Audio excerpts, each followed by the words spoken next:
A mining manufacturer recently launched a new line of miners. It's a whole new form factor, and they're pretty profitable. Over $30 per day per miner. Hey, I'm Vosk here on the VoskCoin YouTube channel. I've been working hard to build out the VoskCoin mining farm and of course continue to make content here on the tube. Today we're going to be looking at the Gold Shell Echo series. Gold Shell is known for overpricing their miners, so are they really even still worth it?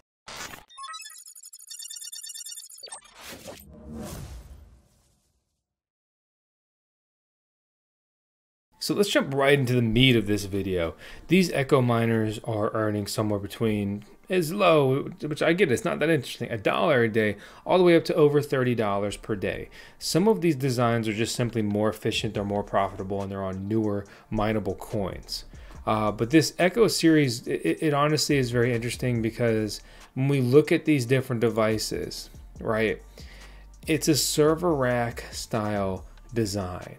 And they're coming in at a semi-reasonable price point as far as like overall goes, right? Around $2,000, which I know $2,000 is a lot of money, but in the mining world, with recent releases, $2,000 is on the cheaper side. You look at the really profitable device, it's thousands of dollars. So this is ASIC Marketplace. We're an affiliate with them. Please use our link to support our channel and the content. If you want to grab one of these, you have to use our link and not just our coupon code, which is down in the video description below. Otherwise, we don't get any credit. I will, of course, look at these miners on their site as well, and we can compare those prices. And you make whatever decision you want to make. I've had a good experience with ASIC Marketplace. I've had a okay experience with Gold Shell overall as well. So these are all the miners in question here. They have this form factor. They'll really stand out with these little slots they have on the side, which can allow them to mount into server cabinets. You can put they come with handles. You can put those on them there. They all have a little power switch button, and surprisingly, I'm very happy to see it. They utilize the C19 C20 plug, right? And we see that connection in there. My miner actually came with a C19 to NEMA 5 or 15 plug. So that's really cool, being in the US and actually getting a power supply cable that actually works here as far as mining goes is unusual. Normally we get the China plugs that just we don't have any outlets that utilize that. So this is designed to be able to plug into any normal wall outlet here in the US and many other places in the world. The downside though of these different miners is the fact that they're going to be using a lot of that electrical circuit. Typically you see those circuits have 10, 15, 20 amp capacity. Right, and on 120 voltage, you're using more amperage as opposed to 240 voltage. And to put it simply, at 1,800 watts, you will be consuming the majority of an electrical circuit. So you need to have that existing electrical capacity, or you'll have to expand your electricity. Don't let this freak you out if you're not hip to this stuff. Watch our electricity guide or a full how to start mining with ASIC miners guide. It's not that hard. It's not that technical. It's easy to do this efficiently and safely. All these devices are, of course, ASIC miners, application-specific integrated circuit miners. These are purpose-built custom computers that mine a specific mining algorithm. That's why there's different models here, right? So this mines ALF, or the Alphium cryptocurrency.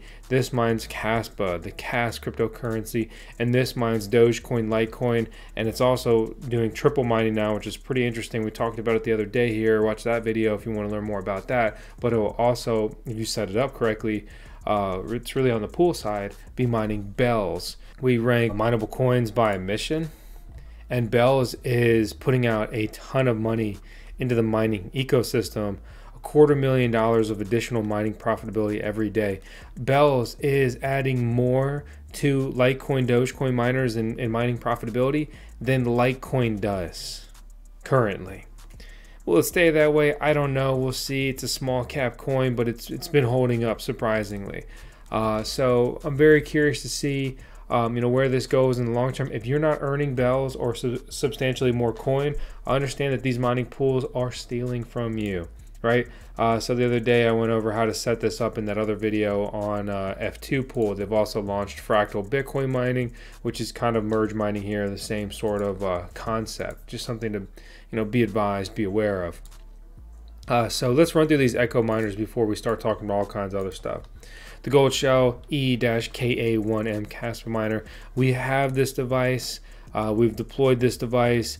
It's been a fine device. It's a lot heavier than you think it would be. It's really quiet for what it is. Integrated power supply, right? That's why we plug the cable in, and there's no power brick or anything like that. They have the capability for Wi-Fi support, but I just run them all off Ethernet with that Ethernet connection. And it's been fine. It's been good. It works. You can see my miner's performance right here. I have it on NiceHash, mining Kaspa, earning $6.74 a day. Right now, let's refresh that. We'll get another sample for our data here, $6.08. And we look at the mining profitability calculators. And this is projected to be earning $6.71 a day, and at 10 cents per kilowatt hour, it would cost you $4.32 a day to run, which would profit, right? $2.39 there. Or really, that would be mining revenue. With that equation, you make about $1,000 over the next year. The DG1M is a bit more interesting than it seems due to the bells mining, but you got to, again, do that all right. Without taking bells mining into the mining profitability equation, this device would only be earning 83 cents a day. But I think it's safe to say that daily income would probably be more towards like $6 a day, including the bells profits. So that would be like $1.61 at this relatively high electricity rate as far as mining goes. We take that number as like a good residential rate in this era. Of course, the most interesting miner is unfortunately also going to be the most expensive miner, the E-AL1M, the Alphium miner. This miner is projected to earn over $30 a day, so that would mean that it's mining about $35 a day, and it would cost, again, that same number of $4.32 a day to run. Which would result, if it stayed the same, which things never do in mining, over 11 grand in the next year in mining profitability. But there is a mad dash to make, sell, release as many mining rigs as humanly possible by these mining manufacturers. And I think that's the big reason why we've seen all these weird releases from Gold Shell. We've never seen this miner form factor, this plus, they're calling it, form factor. We have never seen a box miner have 3 PCIe connections on it, which shows how much power they're pushing through these. It's essentially like overclocking a device, and they need more juice to safely run it that way. They're also running very hot and kind of unreliably. And I think that they've realized that they have just hit a capacity, right? Whether that's thermal capacity, cooling capacity, whatever, with this design. So they changed it up a little bit, and now they've changed it even further with this full release that still hits that at-home mining box. You can plug it in anywhere around the house, but it's bigger, and it just has a better cooling capacity. They can streamline it with that attached power supply, and that's a great thing to really sell a more complete product. I would prefer all of my miners come with a power supply. It's just an additional thing to figure out, source, deploy. The downside is, right, if this goes down, you got to open it up to replace it. But to be honest, no big deal.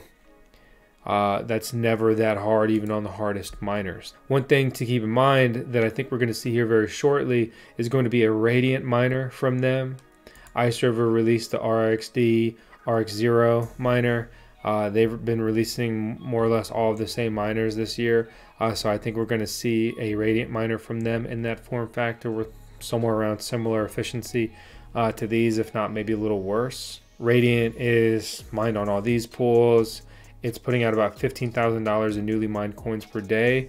Pretty small mining ecosystem. You compare that to Alf. Alf's putting out about a Bitcoin per day, which is about $57,000 or more, about $60,000 in newly mined coins per day. That's pretty easy math. We could look at the Radiant ecosystem. On the Alf ecosystem, it could support 4 times as many miners and achieve the same daily mining profitability per device. So There's a lot of nuances to all of this. Like Kaspa, you mine less coins every month, you know, forever. It keeps stepping down. That's programmed into their coin. But that coin has hit numerous all-time highs over the last year, which has kept mining pretty profitable and pretty interesting on that cryptocurrency. Dogecoin, of course, the OG meme coin here to stay. Litecoin, useful chain overall, but pretty forgettable. Not a lot of engagement. Not a lot of people are interested in that. The more and more I talk to people in this era of cryptocurrency that used to be, honestly, in everyone's portfolio, if they were into altcoins, and I don't see it in a lot of portfolios anymore, and the price reflects that. It's a cryptocurrency that doesn't do marketing, and it doesn't have that OG momentum of like Bitcoin, and it's just led to lackluster performance over the last several years. Not hating on it. I would love for Litecoin to be you know, a much bigger financial success. So we'll see where all that goes. But to put it into perspective, right, with exposure on this direction, I trade my Litecoin into Dogecoin. And I think we'll see Doge traded over $1 coin per day if we get another parabolic altcoin bull run, which I believe that we will. TBD, we'll see though. A lot of other new miners coming out of the equation. I've talked about these in some other videos. A bigger ALF miner from Dragon Ball Miner. If you're thinking about, like, say, this device, definitely contrast it with things like this that have similar performance, similar numbers, similar prices. This Radiant miner is expensive on paper, the most profitable miner in the world right now.